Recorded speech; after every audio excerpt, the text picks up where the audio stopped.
So there's two schools of thought about what's happening here. You've got AJ Styles interviewing interfering in this match, and LA Knight being the only one having a match before a fatal 4-way. So you're putting him at a disadvantage. This keeps it basically the classic babyface who has the injury going into a match, which makes him look strong. And usually what that does is it keeps him strong. No, even if he loses, he still gets to look good, because he can put on a show, get a pinfall, and the ref will be knocked out because there's going to be all kinds of chaos because there's no rules or anything like that. And he can use this as another excuse as to why he didn't get a legitimate win. That's one school of thought. The other school of thought is that despite everything, he overcomes, wins, and gets the biggest win of his life. So, if this were Vince McMahon's era, you would already know that usually when everybody beats down somebody before a pay-per-view, that guy is going to win, or has a better chance of winning. In Triple H's era, usually what this means is longer term storyline telling. And so what you're usually going to see is LA Knight looking strong. This isn't his moment. Let's drag it out a little further. Somebody else wins. And then you get AJ Styles still doing what he's going to feud with in the future, which is the bloodline. And does AJ Styles win? Which would be a surprise win. But then, where does it go from there? Or Randy wins and then feuds with AJ and the bloodline. Or AJ goes to the bloodline with one guy, Randy goes to the other. They split it off. And then LA Knight goes after... it looks like LA Knight and AJ are going to have a feud.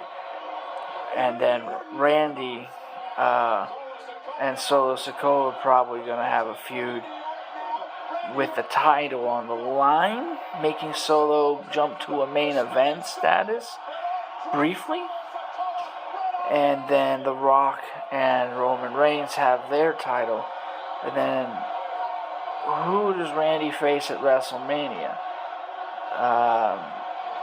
You're on SmackDown, so it's going to probably end up being, perhaps Damian Priest in a surprise twist, or the Royal Rumble winner.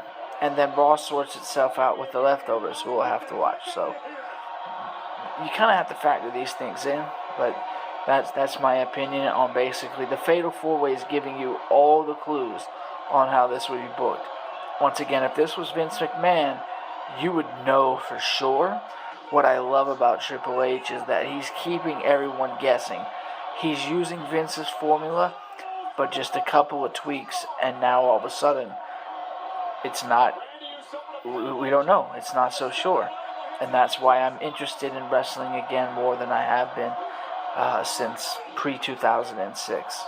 There was those dark years, when bums like Bautista and the Great Khali and all those guys were winning championships instead of Shelton Benjamin, instead of Kofi Kingston, instead of Morrison.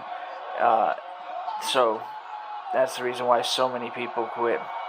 But this right here, it's fantastic. This is going to be the best Royal Rumble. I've said it before, I'll say it again. Since 1992. I am so stoked for this. It's going to be mint as fuck.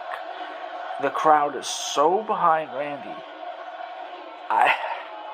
It's almost like he just can't win. So but you can't keep the title on Roman going into Mania. So why not give it to Randy?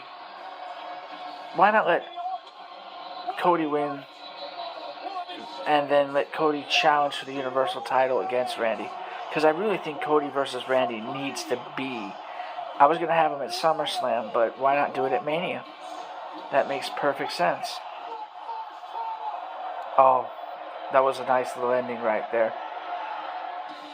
So Cody versus Randy would be my pick for the Mania main event.